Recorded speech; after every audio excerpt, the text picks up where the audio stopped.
1977 সালের গণভোটকে রাষ্ট্রবিজ্ঞানীরা দ্বান্দ্বিক দৃষ্টিকোণ থেকে বিশ্লেষণ করেন। একদিকে এটি ছিল নির্বাচনী প্রহসন, অন্যদিকে এটি ছিল জিয়ার ক্ষমতা সুসংহত করার চতুর কৌশল।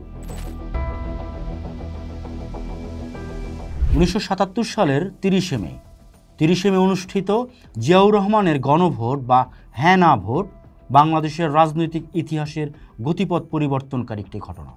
এটি ছিল স্বাধীন বাংলাদেশে সামরিক শাসন থেকে বেসামরিক শাসনে উত্তরণের একটি জটিল ও বিতর্কিত প্রক্রিয়া। তৎকালীন সেনাপ্রধান ও প্রধান সামরিক আইন প্রশাসক মেজর জেনারেল জিয়াউর রহমান নিজেকে দেশের রাষ্ট্রপতি হিসেবে সুসংহত করতে এবং নিজের শাসনের বৈধতা অর্জনের লক্ষ্যে এই গণভোটের আয়োজন করেন। ইতিহাসবিদ ও রাষ্ট্রবিজ্ঞানীদের মতে এই ঘটনাটি কেবল একটি নির্বাচন ছিল না, বরং এটি ছিল বাংলাদেশের রাজনীতিতে সামরিকীকরণ ও বেসামরিকীকরণের এক অদ্ভুত সংমিশ্রণ। 1975 সালের 15ই আগস্ট বঙ্গবন্ধু শেখ মুজিবুর রহমানের সপরিবারে নিহত হওয়ার ঘটনা এবং পরবর্তীতে 3রা নভেম্বর এবং 7ই নভেম্বরের সিপাহী জনতার অভ্যুত্থান বাংলাদেশের রাষ্ট্রীয় কাঠামোতে চরম অস্থিরতা তৈরি করে। ক্ষমতার পালাবদলে সেনাপ্রধান মেজর জেনারেল জিয়াউর রহমান রাষ্ট্রের কেন্দ্রবিন্দুতে চলে আসেন। যদিও তখন বিচারপতি এএসএম সায়েম রাষ্ট্রপতি হিসেবে ছিলেন, কিন্তু কার্যত রাষ্ট্রের নির্বাহী ক্ষমতা ছিল প্রধান সামরিক আইন প্রশাসক জিয়ার হাতে।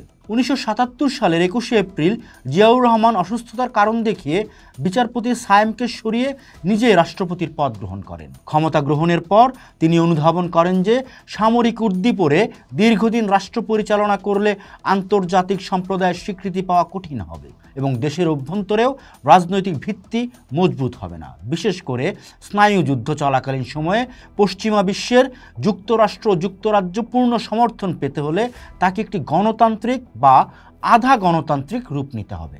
একটি রাজনৈতিক দল গঠন, পরবর্তীতে বিএনপি এবং সাধারণ নির্বাচন দেওয়ার আগে তার নিজের ক্ষমতার একটি জনগণের ম্যান্ডেট বা বৈধতা প্রয়োজন ছিল। এই প্রয়োজনীয়তা থেকেই তিনি গণভোটের পরিকল্পনা করেন। জিয়াউর রহমান তার শাসনকে জনপ্রিয় এবং জনমুখী করার লক্ষ্যে 30 মে 1977 দেশব্যাপী এই গণভোটের আয়োজন করেন। এই ভোটের ভিত্তি ছিল তার ঘোষিত বিখ্যাত 19 দফা কর্মসূচি। এই কর্মসূচিতে কৃষি উন্নয়ন, জনসংখ্যা নিয়ন্ত্রণ, খাদ্যে স্বয়ংসম্পূর্ণতা অর্জন এবং প্রশাসনের বিকেন্দ্রীকরণের মতো জনতুষ্টিবাদী বিষয়গুলো অন্তর্ভুক্ত ছিল। গণভোটের ব্যালট পেপারে ভোটারদের সামনে একটি মাত্র প্রশ্ন রাখা হয়েছিল: আপনি কি president major general Ziaur Rahman ও তার নীতি কর্মসূচির উপর আস্থাশীল? ভোটারদের কেবল হ্যাঁ অথবা না বাক্সে ভোট দিতে হতো। এখানে কোনো প্রতিদ্বন্দ্বী প্রার্থী ছিল না, অর্থাৎ এটি ছিল কার্যত একটি প্লেবিসাইড বা জনমত যাচাই, যেখানে না বলার সুযোগ থাকলেও রাজনৈতিক পরিবেশ ছিল একতরফা। এই গণভোটের ফলাফল ছিল বাংলাদেশের নির্বাচনী ইতিহাসের অন্যতম বিতর্কিত বিষয়। নির্বাচন কমিশন কর্তৃক ঘোষিত ফলাফলের সাথে বাস্তবতার ছিল যোজন যোজন দূরত্ব। নির্বাচন কমিশনের তৎকালীন ঘোষণা অনুযায়ী মোট ভোটারের প্রায় 88.5% ভোট পড়েছিল। এর মধ্যে 98.88% ভোট পড়েছিল হ্যাঁ বা জিয়ার পক্ষে, বিপক্ষে বা না ভোট পড়েছিল মাত্র 1%-এরও কিছু বেশি। নিরপেক্ষ পর্যবেক্ষক, বিদেশি সাংবাদিক এবং পরবর্তী সময়ে গবেষকদের মতে সরকারি এই পরিসংখ্যান ছিল অতিরঞ্জিত এবং অবিশ্বাস্য। ভোটার উপস্থিতি নিয়ে তৎকালে নিউ ইয়র্ক টাইমস এবং গার্ডিয়ানের মতো আন্তর্জাতিক সংবাদ মাধ্যমগুলোর প্রতিবেদনে উল্লেখ করা হয় যে ঢাকার কেন্দ্রগুলোতে ভোটার উপস্থিতি ছিল খুবই নগণ্য। অনেক কেন্দ্রে সারাদিন মাছি তাড়ানোর অবস্থা দেখা গেলেও দিন শেষে ব্যালট বাক্স ভর্তির খবর পাওয়া যায়।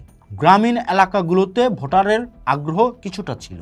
অভিযোগ রয়েছে স্থানীয় প্রশাসন এবং পুলিশ বাহিনীর উপর হ্যাঁ ভোটের সংখ্যা বাড়ানোর প্রচণ্ড চাপ ছিল।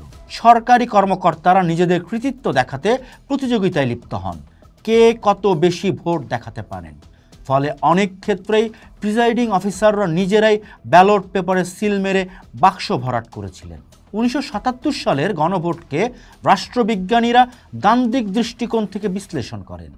একদিকে এটি ছিল নির্বাচনী প্রহসন, অন্যদিকে এটি ছিল জিয়ার ক্ষমতা সুসংহত করার চতুর কৌশল। নির্বাচনী আস্থার সংকটের শুরু 1973 সালের নির্বাচনের পর 77 সালের এই গণভোট বাংলাদেশের নির্বাচনী ব্যবস্থার প্রতি মানুষের আস্থায় বড় ফাটল ধরিয়েছিল। নির্বাচনে যে প্রশাসনিক কারসাজি বা ইলেকশন ইঞ্জিনিয়ারিং করা সম্ভব তা এই সময় প্রাতিষ্ঠানিক রূপ পায়। এই গণভোটে না ভোটের পক্ষে প্রচারণার কোনো সুযোগ ছিল না। রাষ্ট্রীয় প্রচারযন্ত্র, রেডিও, টেলিভিশন একচেটিয়াভাবে জিয়ার পক্ষে প্রচার চালিয়েছিল। বিরোধী রাজনৈতিক কার্যক্রম তখনও সীমিত বা নিষিদ্ধ।